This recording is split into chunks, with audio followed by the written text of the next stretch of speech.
man. Just we got ready to launch, and then it gave me an error saying, "Oh, something went wrong. If You it's need not to me, it's you, huh? refresh." Then it And said refresh, and I forgot to hang on. put my tooth on, so I'll be a snaggle tooth here, old fart today. So I got ready to refresh, and then it went through the countdown. I'm like, "Well, shit." Then before we got started, I was trying to use my little podcast studio, the Rodecaster, and it wouldn't. The laptop and the thing wouldn't. They weren't recognizing each other. So let me just restart the computer. Then the dang thing wouldn't even boot back up. So yeah, I've been struggling for like the last 10 dang minutes to get everything up and running. Let me tell you, I went and got my new ID card today, right? All right. So I thought it was going to be at Lackland. Well, where'd you make the appointment? Well, I did it online through military ID type thing, and Yeah. it said Lackland, Okay. right? So I wasn't sure if I was going to need a vehicle pass. So anyway, I went in and got it. And the guy said, "No, let me check your ID card, make sure it's still valid. If it is, you don't need a pass." I said, "Okay." I said, "The ID card's still in the same place, that old building, right?" He said, "Yep." He said, "Just go down to the light, turn right, go down to the next light, and just go across." So I did. I don't know why my GPS in the car just didn't pick up anything on Lackland. It could get me to Lackland, but nothing on Lackland. A few months ago, when I was at one of my VA appointments, two of the ladies that I know there said use Waze, or Wave rather. Waze. So anyway, I went on there and I hooked it up, and it gave me directions. Well, when I started going to where I thought the passing ID would be, or for the ID card, it kept rerouting me. And after about 2 or 3 times, I said, "This is not right." So I said, "I'm just going to go where it tells me to go," right? Took me to Kelly. I said, "Oh man," I said, "I know this is not right." But you know what? That's exactly where it was, on Kelly. There's a place that she was telling me that for a lot of the retirees, because there's so many people that go to the main building over there. And I get it, especially all the active duty military and dependents and all that kind of stuff, that they do a lot of the retirees over there. It's a secondary unit. There was only one person ahead of me. I had an appointment at 10. 10:20, I was out of there. I had to even talk about some jokes and tell them about our podcast. But it took me right on to Kelly. I went around, and don't ask me whereabouts over. I don't know. But Will you stop? You're being a butthole. Look at him. Yeah, I see. He wants attention. He wanted to get into the picture. No, he wants me to let him out because he's looking out the window, and in the windowsill there's a lizard that's right there where he can see it, and he wants to go chase after it. So anyway, good thing I left early, because I wasn't sure. Anytime you're going someplace you ain't been in 10 years or so, you're better off leaving a little bit early. So anyway, I got it, and everything all taken care of. But it was an adventure, though. I don't know why. For once, I said, "Let me just listen to what this damn thing is telling me, make the turns what it tells me." And next thing you know, it says, "You have reached your destination." So I see the sign outside said, about ID cards and that kind of stuff. And I go in, and it says ID cards to your right. So I went in. It all worked out. Let me go let him out real quick. So Okay. You keep talking. You keep talking. All right. So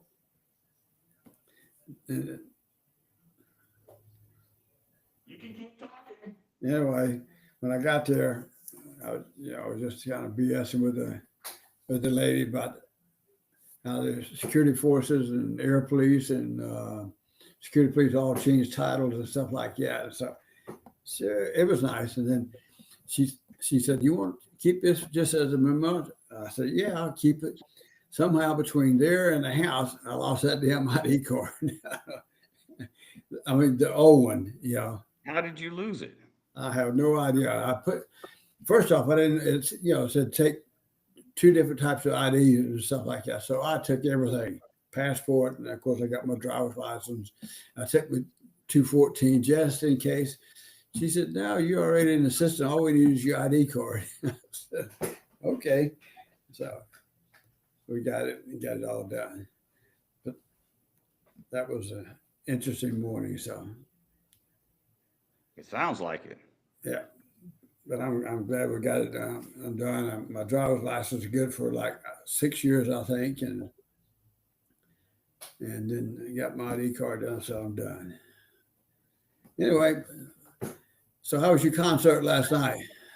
Oh man, it was really good. So I and about 30 or 40 other people, we were able to purchase the meet and greet with the band, and so we got to come into the last part of sound check with the band. They had already pretty much done their sound check. Well, then they just played a song for us, which wasn't one of their songs. It was a cover song, and kind of got to BS with the band while they were on the stage. And then they came off. We got in a line. When we got up there, and we got to meet the band real quickly. Shake their hand, say hey, how you doing? Exchange a few words. Give them your phone. They take your picture, and then out the door you go. Yeah. So what group did you go see? A band called Down. So it was a side project band for the singer of Pantera, and in that side project band, he got the singer from Corrosion of Conformity who plays guitar, the singer of Crowbar who plays guitar, and a few of his other friends in other bands. It's kind of like a super group, if you will. Yeah. So over the 20 or so years that they've been together, they put out a few albums, gone on tour a couple times. So it was really cool to meet them. But here's the funny part. So one of my good friends that I met there at the Aztec years ago at a concert, and we became very good friends because we like bourbon and we like heavy metal. He was coming later, and he brought his wife. But while I was in line to get in for the meet and greet, as well as because after we did the meet and greet, we had to leave the place and then to come back in when the doors opened back up. There's this guy, and he's dressed like Jesus. He's got the robe and then the little red sash. He's got long, kind of wavy hair. He's got the beard, the whole bit. He's heavy metal Jesus. And I had seen him at a Down concert. No, it wasn't. It was at the Housecore Horror Festival at the Aztec, and it was another one of Phil Anselmo's project bands called Superjoint Ritual. Uh-huh. And anyway, years ago, I saw that same Jesus. He was out crowd surfing with the band, and just got to talking with him. He's a really cool guy, and he gave me this little plastic little Jesus figurine. Wow, that's pretty neat. Yeah, we hung out in the line to get T-shirts. Just a real cool guy, and he also likes bourbon and cokes. Okay. So if you see heavy metal Jesus, buy him a drink. Okay. So we had a good concert Saturday night when we went out and saw Blackberry Smoke. That was pretty good. Oh man, that was such a good concert. It was even better than last year's. Yeah. And your mom even liked the opening band. Yeah, they were pretty good too. Yeah. And they're from Georgia too, right? From Atlanta? Yes. Yeah. I thought it was pretty neat that they brought the lead singer, Blackberry Smoke, and they did that, one or two songs together? They did one song together, but that guy, I cannot remember his name. It'll come to me in a minute, or maybe it won't. He, at 16, had written a very hit song for the band Whiskey Myers. And if you don't know who Whiskey Myers is, you probably do if you've watched Yellowstone. Right. Taylor Sheridan, the guy who wrote and created numerous shows, one of which is Yellowstone, he likes to have a lot of these alternative type country bands, or roots country, or whatever, if you will. And Whiskey Myers has been featured in a clip of one of the episodes as a band playing on the stage, and you probably heard one of their songs or two in the show. Right. So if they ever come back to Flores, it's been a couple of years. We definitely need to go check them out. Okay. Well, on our last podcast, we were talking about music and stuff. So I did some research. I was going to send it over to you, but hell, I run out of time. I don't know what the hell I've been doing, but I run out of time. Well, it's good that you didn't, because I had a lot of homework to catch up on. I'm in my last week of my one graduate class at National Defense University, and I started this week with my AFIT class. So that's my second class with AFIT. I've already done one. This is starting my second, and I just am finishing up my first one with NDU. So I've had nothing but homework and projects to get done, which I finally got it all done today. All right. So I'm glad you didn't send me nothing, because I wouldn't have had time to read it. I did some research on there's a lot of stuff, but some of the most influential rock bands of all time, according to Science, this article. The top five include the Beatles, had 210 mentions, Led Zeppelin, 151, the Rolling Stones, 146, U2, 139, and David Bowie, 127. I wouldn't say U2 as an And, influential. Bob Dylan came in with number 6. Elton John, and the same as Queen and Jimi Hendrix, Red Hot Chili Peppers. Bruce Red Hot Springsteen. Chili Peppers? Are you kidding me? Hmm? Who put this list together? There's an article by Science. I don't know. Well, they're full of crap. They got U2 over David Bowie or Queen. Yeah, they're going by how many mentions they had. Who cares about mentions, man? It's not even close, people. We want to hear about this on Facebook and Twitter, or X as it's called now. I'm throwing the bullshit flag on this one. And then some of the most influential albums, concept albums, was the most influential album of all time was Sgt. Pepper's Lonely Hearts Club Band by the Beatles. It's widely considered as the best album concept. So you can jump in and give us your opinion. I don't know. No, it is. I'm not as familiar with Sgt. Pepper that Sgt. Pepper album as much as I am on the Beatles' White Album and Abbey Road. Uh-huh. Those to me are like really great albums that are important to me. But to me, the best concept album was either Pink Floyd's The Wall or Pink Floyd's God, what's the one with the pyramid on it? Well, he was in that group, Pink Floyd. Dark Side of the Moon. Either I would have to say Pink Floyd's The Wall is probably the greatest concept album of all time. And Aerosmith and The Who and Metallica were all in that group too. Yeah, they are influential. So in the modern era, who do you think some of the most talented songwriters are? Songwriters. I know it's not Elton John because he didn't write his songs. Bernie Taupin wrote all of his hit songs. I would say Bernie Taupin. John Mellencamp, believe it or not, I think writes some great songs. According to this list here, and it says some of the most influential and acclaimed songwriters. Bob Dylan was listed first. Yeah, I would see that. As one of the greatest songwriters.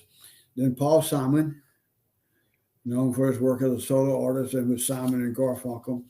Joni Mitchell, her introspective songwriting, unique musical style. Leonard Cohen.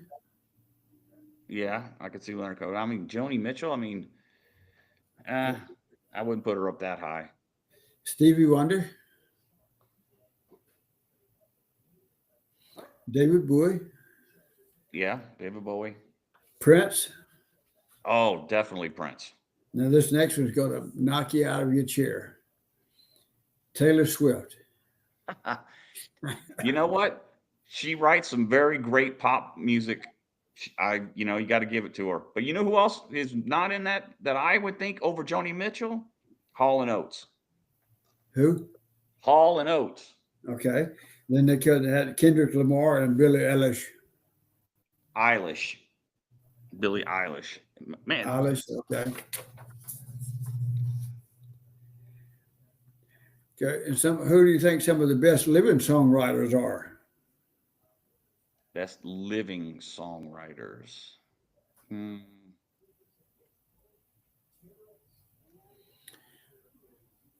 One of them is Bob Dylan. Yeah. That's Bob. For Blowing in the Wind, the times changing. Yeah. Paul McCartney. Yeah. I can see Paul McCartney. Paul Simon. Yep. Stevie Nicks. Yes, definitely Stevie Nicks. I would put Stevie Nicks over Joni Mitchell again. Yeah. Then Jackson Brown. Yep. I would also throw in Neil Young, Bruce Springsteen, Elvis Costello, and one of my favorites, Tom Waits. Okay. And of course, it has Joni Mitchell in there. Then Barry Gibb and Dolly Parton was nominated. What about Brian Wilson, the Beach Boys? It doesn't say. Chris Christopherson, Nora Kaminsky. Well, Christopherson just died. Yeah. Hey, y'all need to stop. These dogs, man. So some of the top 5 money-making songs of all times. In 5th place, we got Stand By Me. Yeah, I like. Yeah. In 4th, Unchained Melody. Okay. 3rd was Yesterday by John Lennon and Paul McCartney. I can see that. And 3rd was, I got here. 4th was You Lost That Loving Feeling. The Righteous Brothers. Well, and it brings in 125 million. Yesterday brought in 60 million. And what about Roy Orbison in Pretty Woman? I'm sure that's still making some money. Not as far as money is concerned, it's not in the top 5. And the number 1 song for 120 years. What do you think it is? 120 years? Is it Happy Birthday? Happy Birthday. It's still the richest and most popular song of all time, written by the Hill Sisters in 1893. And today it costs about $25,000 to use the song in a movie or TV show. The estimated earnings over that period of time has been $70 million. Interesting. Yes, you wouldn't think that song would cost that much money. $25,000 to use it. So pretty interesting, all that information. See what you got me into? Yeah. Now let's talk about country. So who do you think some of the most notable figures or influential country singers? Country singers. Let's start off with Hank Williams. Yep, Hank Williams. Patsy Cline, Loretta Lynn, Ray Price, Willie Nelson. Moving more into the modern era, I would say Garth Brooks, maybe Winona Ryder, Kenny Chesney, Alan Jackson. Yeah, they're all good. According to this article, some of the more detailed look at impacts and other figures. One was Willie Nelson, known for his songwriting and contribution to the outlaw country music movement. Johnny Cash. Skip right over Johnny Cash. country music. Dolly Parton, known for her unique voice and stage presence, her contribution to both the music and fashion world.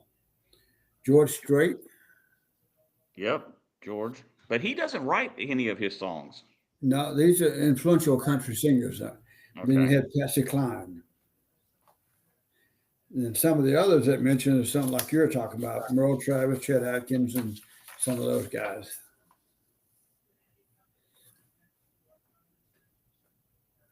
Uh, who are some of the iconic country music singers? Or the most iconic? Garth Brooks? Keith Urban. No, I can't stand him. He's not country. Yeah, this next one is kind of took me by surprise. Chris Stapleton, Carrie Underwood, Shania Twain. Okay. Waylon Jennings was number 5. Willie Nelson 6. Merle Haggard 7. Garth Brooks 8. George Strait 9. And Taylor Swift is 10th.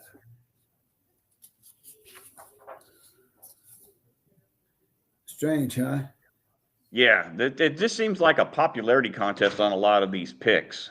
Yeah, it is. Well, It's- you seem like you're just running all over the place there. yeah, I'm trying to get away from these dogs. I had to shut the door. They're being buttholes today. Normally they just lay there beside me, so I'm going upstairs. Hopefully they'll quiet down. Well, they're just happy to see you.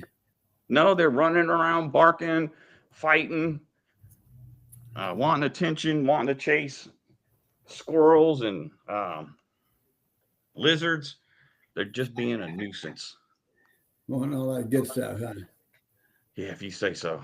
Yeah, this is probably the craziest podcast episode I've ever had to do. Yelling at the dogs, having to close the door, open the door. So, what do you think about some of that stuff? It kind of surprised on some of that. Yeah, like I said, I think a lot of that is a popularity contest. But then again, that's their opinion, and I'm expressing my opinion because So who do you think the most influential musicians of all time were? and again, it's all subjective. Well, I'm just asking Off your the, opinion.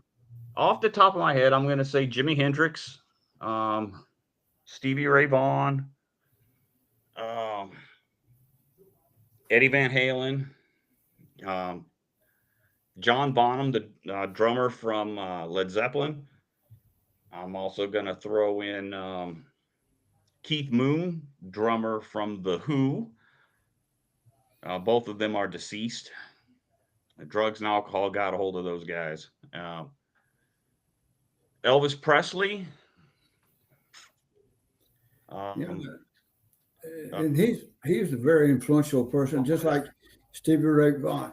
You know, if you like music, you have got to listen to some Stevie Ray Vaughan. I mean, he can get it. yeah, he can play guitar. Who else? I'm trying to span and cross all genres. Taylor Swift is obviously a very important and influential person. Stevie Nicks, you know, from a woman's standpoint, Loretta Lynn and Dolly Parton, as you said earlier. I mean, not only the songs in the era in which Loretta Lynn sang and sang about.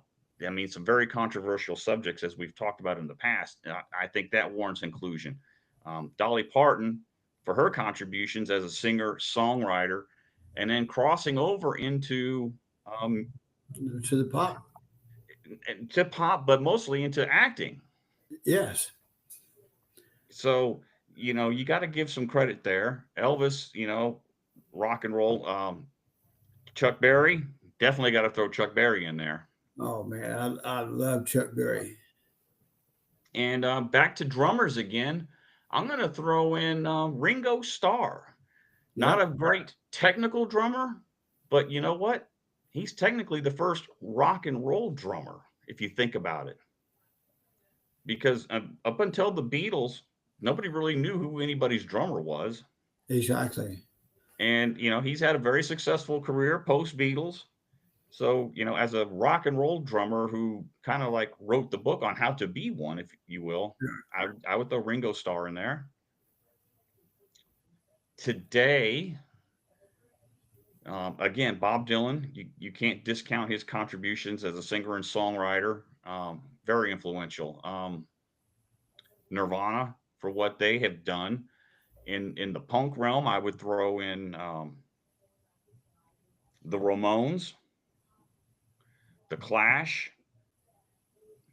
Johnny Cash. Because you know what? A lot of punk rockers love Johnny Cash. They cite him as an influence, believe it or not.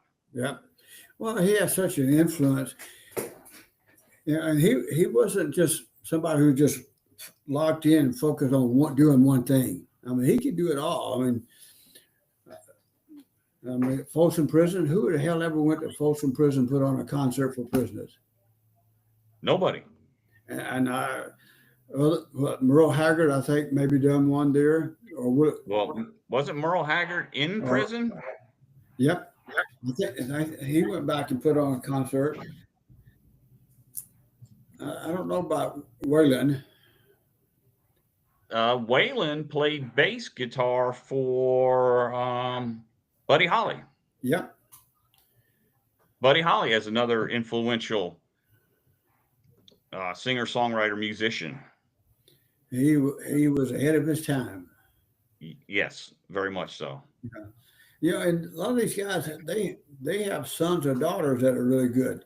You take it, Waylon Jennings. I mean, I really enjoyed when we went to see way more with Shooter Jennings. Shooter Jennings. And who else did we see? The son. Oh, you got Hank Jr., but we didn't see him. But we haven't seen him. But with Willie, his son. Yeah. And then when we saw Ray Price, his son's in the band. Yeah. And you think about Ray Price, 5 generations. 5 decades.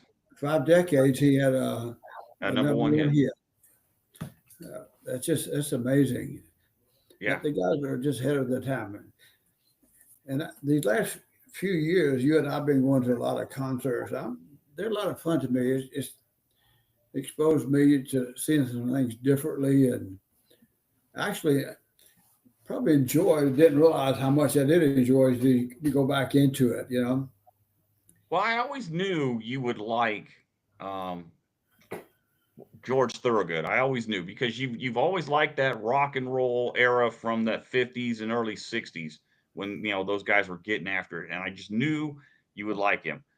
But my favorite memory of us going to a show was Chubby Checker, and you and me getting up on the stage and doing the twist with Chubby Checker. I mean, how cool is that, Dad? Yeah. I got to go back and look. I've got some George Thorogood videos, and I think I don't know if I got to check. I know I got some pictures. I got to go back and look. And I think Kaylee, I got her Christmas present and got it up and running. So I got all kind of pictures and stuff on that. It only took 3 months, Kaylee. It wasn't you. It was on me. But so I got all kinds of videos and stuff on that digital picture frame she gave us for Christmas. I love that thing. It is pretty cool. I'm going to go back and look for some Chuck Berry and George Thorogood, because I got some videos that's on there too, as well as pictures and stuff like that. Then you can't see it, but I got my picture up there. And the thing that Brenda and Mackenzie gave me, a little drink holder thing. Mm-hmm. I like that. That's one of the best Christmas presents, even though they're late and when you look at things. But to me, it's not about when you get it; it's what you get. Oh yeah, yeah. And that picture with Devontae and were those other 2 guys on that picture with him? Is it Ingram and so Smitty, Ingram, and Bryce Young, right?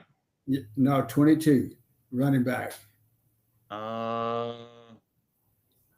22. Derrick Henry? Yep, Derrick Henry. So you got what, 3 Heisman there? Yep. Well, Didn't Bryce Young win the Heisman? who? Bryce Young. Bryce Young did. Devontae didn't. Yes, Devontae did, Dad. Yeah. So, Devontae is one of 3 players that's won a Heisman, a national championship, and that's now a right. Super Bowl. Yeah. So finally got that up. I got it on the wall over there, so I can see it. And I like that picture frame that Kayla sent. That's put all the pictures up and got some pictures of you and your sister with you standing on the crutches. I don't know why you were with shorts on and having to use a crutch. I don't know either. How about falling off the top of a damn car, breaking your hip? Well, yeah, that too. So picture from that time. So it just brings back memories. When you start getting up all the age, memories are more important to you, or more fun to watch. You laugh at them and say, how the hell was I that stupid? It ain't hard to do. No, it's not. But anyway, I just want to give a shout out and tell Kaylee we did get it and appreciate it. Oh, yeah, absolutely. Yeah. Give a shout out to your favorite aunt too. I know she's probably listening. And we may be getting a couple more people. I was talking on the messages to two of the cousins up in Michigan, telling about our podcast, Teresa and Cindy. So hopefully we'll get some people up there to listen to our podcast too. Well, if I can't get this computer and this Rodecaster to sync back up again, and then to where you can hear me, there's no way we can do a podcast, because I don't have a way to get it through the phone into this, unless I can look for a different recording platform. Right. That can maybe do 3 guests in video. That'd be nice. All right, we're getting close to that time. Yep. For not having much to say, we sure have a lot to say. That's right. Next time I'll make sure I put my flipper in so I don't have the snackle tooth showing there. Yep, there you go. When you look at it in the mirror, it don't look that damn good. But anyway, at this age, who gives a shit? You're right there. All right. We'll see you. All right. Y'all take care, everybody. See y'all later. Right, Love you. bye. Bye.